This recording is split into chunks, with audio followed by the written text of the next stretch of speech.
Welcome. In this video, I will show you how to hide IP address on iPad Pro M5.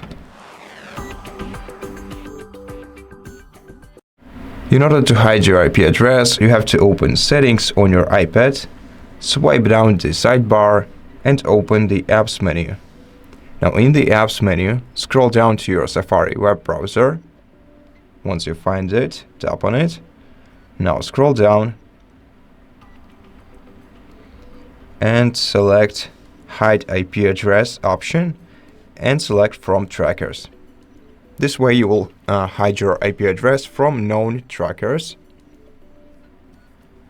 And if you want even more privacy, you can go to your iCloud, then go to your Apple ID, then select iCloud.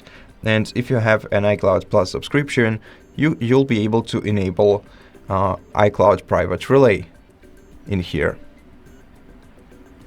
And so that's it. Thank you for watching this video. If you liked it, please consider subscribing to our channel, leave us a like and a comment below, and I'll see you in the next one.